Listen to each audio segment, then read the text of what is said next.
2018 में आदरणीय श्री राहुल गांधी जी ने मोदी जी को एक पत्र लिखा और उस पत्र में उन्होंने कहा कि ये महिला का जो आरक्षण है ये 2019 तक लागू हो जाना चाहिए।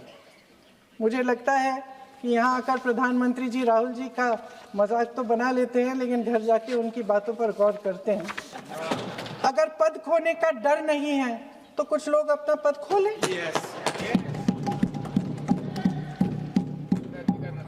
इसी में से SC ST का जो दर्जा है, SC ST में महिलाओं का आरक्षण 33% हो जाए, 1/3 आरक्षण हो जाए, OBC का भी उचित आरक्षण हो जाए, आज पारित हो सकता है। शुभ काम भी हो जाएगा, बेवजह प्रक्रियाहीन परिसीमन से देश का नुकसान भी नहीं होगा और काला टीका भी काम आ जाएगा। आदरणीय प्रधानमंत्री महोदय जी, इस देश की महिलाओं का वाकई आप सम्मान करते तो उनका राजनीतिक इस्तेमाल न करते। इस विषय का एक छोटा सा बैकग्राउंड बताना चाहती हूँ, क्योंकि प्रधानमंत्री महोदय जी ने अपने भाषण में काफ़ी जिक्र किए कि किसने रोका, कैसे रोका, 30 सालों से कैसे ये निर्णय रोका गया। तो इसका बैकग्राउंड ये है, मेरे सत्ता पक्ष के साथियों को शायद ये बात पसंद नहीं आएगी, लेकिन इसका ऐतिहासिक बैकग्राउंड ये है कि इसकी शुरुआत भी नेहरू नाम के एक व्यक्ति ने ही किया। लेकिन घबराइए नहीं, ये वो नेहरू नहीं है जिनसे आप इतना कतराते हैं। ये उनके पिताजी मोतीलाल नेहरू जी ने एक रिपोर्ट तैयार की थी 1928 में, और उस प्रतिवेदन को उन्होंने कांग्रेस पार्टी की कार्य समिति को दिया था। वो एक समिति के अध्यक्ष थे, उसमें उन्होंने 19 मूल अधिकारों की सूची बनाई थी। 1931 में सरदार पटेल जी की अध्यक्षता में कांग्रेस अधिवेशन हुआ था कराची में। उस कराची अधिवेशन में इस प्रस्ताव को पारित किया गया और वहीं से ये शुरुआत हुई कि महिलाओं का समान अधिकार हमारे देश की राजनीति में शामिल हुआ। उसी समय 1 वोट 1 सिटीजन 1 वैल्यू का सिद्धांत भी हमारी राजनीति में स्थापित हुआ। आपको ताज्जुब होगा ये जानकर कि जबकि इस सिद्धांत की वजह से हमारे देश में महिलाओं को वोट देने का अधिकार आज़ादी के पहले दिन से मिला, अमेरिका जैसे देश में ये अधिकार उन्हें इस अधिकार के लिए 150 साल इंतजार करना पड़ा, संघर्ष करना पड़ा। हमारे देश की राजनीतिक व्यवस्था में महिला आरक्षण लागू करना भी दुनिया में एक ऐसा ही अनोखा कदम था।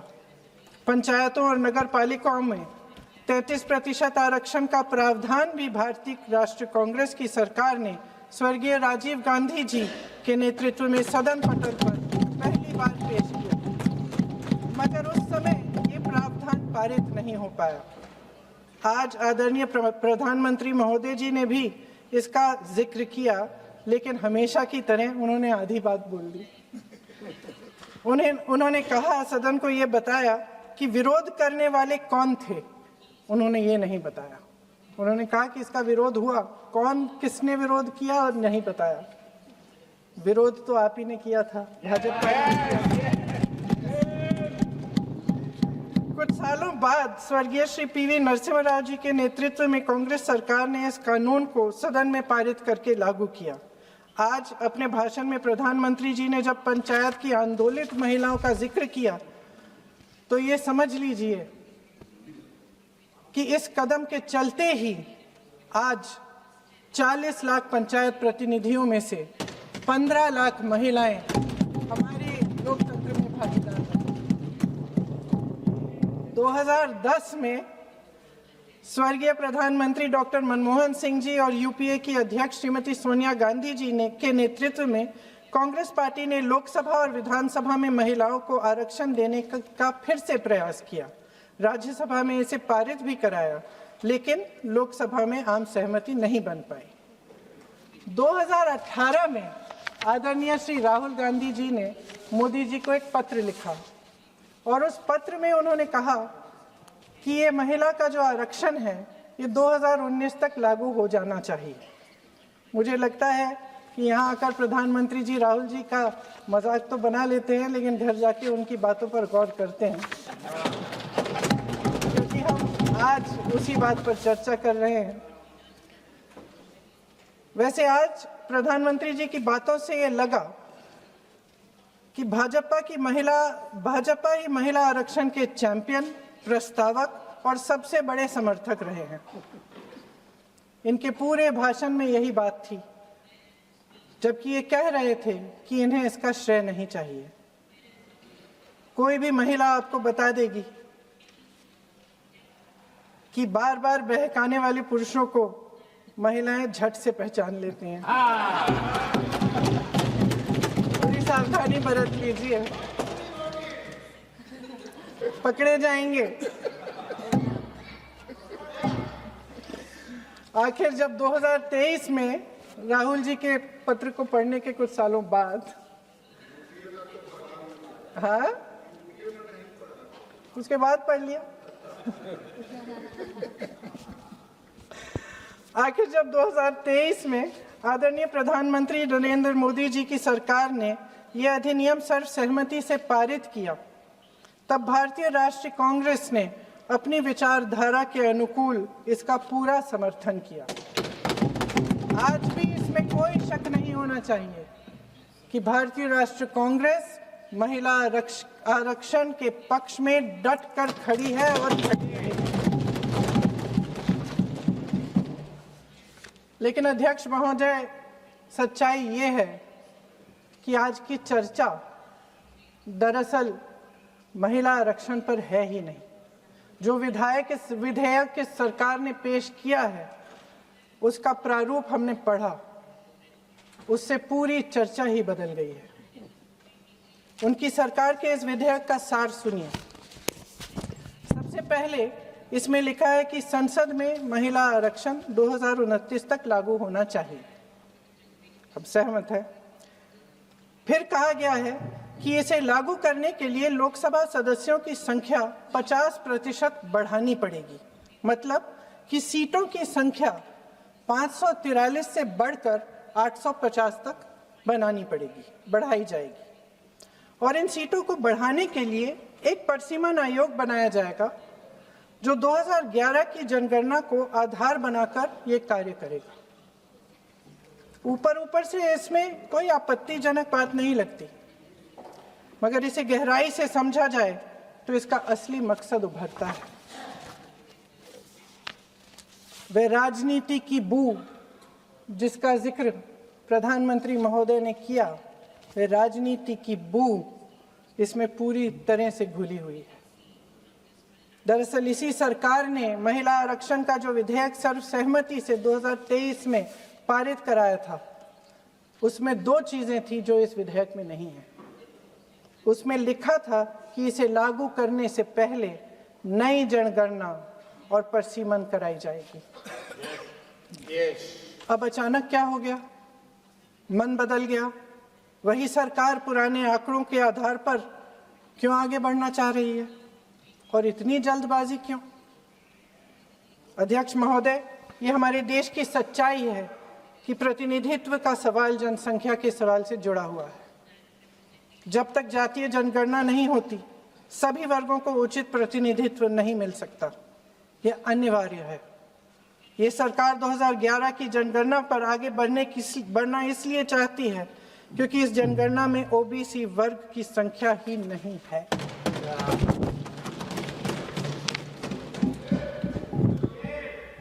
आज प्रधानमंत्री महोदय ने बड़े हल्के में बोल दिया कि इस वर्ग और उस वर्ग के बारे में हम बाद में देख लेंगे। कौन सा इस वर्ग, कौन सा उस वर्ग? ओबीसी वर्ग की बात कर रहे थे कि हम बाद में ही देख लेंगे इसके बारे में। ये हल्के में नहीं लेना चाहिए अध्यक्ष महोदय। एक बहुत बड़ी संख्या है, एक पूरे वर्ग का परिश्रम है, एक पूरे वर्ग का संघर्ष है।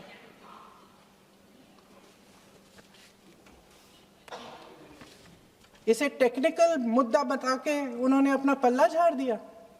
हम इनकी मांग कर रहे हैं, हम इनकी ज़रूरतों को आगे कर रहे हैं, हम कह रहे हैं कि इनको भी अपना हक मिलना चाहिए, और प्रधानमंत्री जी ने उसको एक टेक्निकल मुद्दा बता दिया। हमारे प्रधानमंत्री महोदय किस बात से घबरा रहे हैं? इसी बात से ना कि जब नई जनगणना होगी तो इस ओबीसी वर्ग के असली आंकड़े निकलेंगे और उसमें पता चलेगा कि ये वर्ग कितना मजबूत है, कितना बड़ा है, और उसके हक को कोई नकार नहीं पाएगा। 2011 की जनगणना को परसीमन का आधार बनाकर प्रधानमंत्री जी ओबीसी वर्ग की ये हक छीनना चाहते हैं। उनके साथ एक बहुत बड़ा अन्याय करने जा रहे हैं। अध्यक्ष महोदय, कांग्रेस पार्टी कभी नहीं होने देगी। हमारा संविधान सबका है, ये देश एक एक देशवासी का है। किसी एक का हक छीनकर इसे नहीं चलाया जा सकता। इस विधेयक में सिर्फ यह अभाव नहीं है, एक और खतरनाक अभाव है। संसद का 50% विस्तार प्रस्तावित है, लेकिन इसके लिए कोई ठोस प्रक्रिया के बारे में एक भी शब्द नहीं लिखा है। आश्चर्य की बात यह है कि इतने बड़े परिवर्तन के नियम क्या होंगे, कैसे किया जाएगा, इसके बारे में पूरे विधेयक में एक भी शब्द नहीं है। महोदय, संसद में भारत के हर प्रदेश की भागीदारी 1971 में निश्चित तौर पर तय की गई थी और इसमें परिवर्तन लाने पर रोक लगाई गई थी, लेकिन इस विधेयक के तहत ये सब बदलने जा रहा है। आदरणीय प्रधानमंत्री महोदय जी और उनके अन्य मंत्रियों के खोखले आश्वासनों के बावजूद यह निश्चित है कि संसद में प्रदेशों के वजन का परिवर्तन किया जाएगा। हमारे लोकतंत्र की व्यवस्था में इतने बड़े परिवर्तन के लिए पूरी प्रक्रिया बनी हुई है, मगर इनकी योजना यही है कि प्रक्रिया को नकारा जाएगा। जिस तरह असम में इन्होंने मनचाहे सीटों को काटा पीटा, विपक्षी दलों के नेताओं की सीटों का विभाजन किया और अपने राजनीतिक फायदे के लिए नई सीमाएं बनाई, उसी तरह ये पूरे देश में इसका मतलब ये है कि परसीमन आयोग में सरकार द्वारा चुने गए 3 जने इस पूरे देश के प्रदेशों का वजूद, देश के लोकतंत्र में उनकी भागीदारी और उनका महत्व तय करेंगे। लोकतंत्र को खत्म करने की शुरुआत तो इस सरकार ने चुनाव आयोग, न्यायपालिका, मीडिया और अन्य संस्थाओं पर अपना पूरा दबाव डालकर शुरू कर ही लिया था, मगर अब लोकतंत्र पर खुला वार होने जा रहा है। अगर ये विधेयक पारित होता है तो समझ लीजिए कि इस देश में लोकतंत्र खत्म हो जाएगा।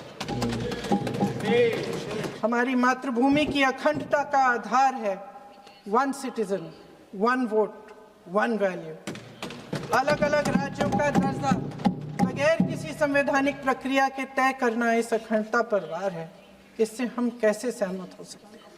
अध्यक्ष महोदय, इन्हीं 543 लोकसभा क्षेत्रों में से महिलाओं को 33% आरक्षण क्यों नहीं दिया जाता?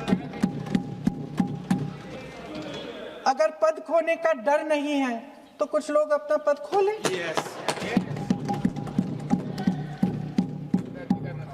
इसी में से SC ST का जो दर्जा है, SC ST में महिलाओं का आरक्षण 33% हो जाए, 1/3 आरक्षण हो जाए, OBC का भी उचित आरक्षण हो जाए, आज पारित हो सकता है। शुभ काम भी हो जाएगा, बेवजह प्रक्रियाहीन परसीमन से देश का नुकसान भी नहीं होगा और काला टीका भी काम आ जाएगा। इसलिए अध्यक्ष महोदय, आपके द्वारा मैं आदरणीय प्रधानमंत्री महोदय जी को ये कहना चाहती हूँ कि अगर वे इस ऐतिहासिक कदम को ईमानदारी से उठा रहे होते तो पूरा संसद इनके साथ एकजुट होकर इसे पारित करता।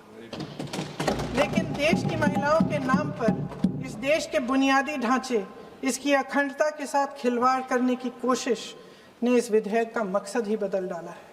हमारी संसद को कमजोर करके अपनी सत्ता को कायम रखने की एक खोखली कोशिश साबित हुई है। आदरणीय प्रधानमंत्री महोदय जी, इस देश की महिलाओं का वाकई आप सम्मान करते तो उनका राजनीतिक इस्तेमाल न करते। ये आपकी हस्ती, आपके पद, उसकी गरिमा और आपके दायित्व के प्रतिकूल है।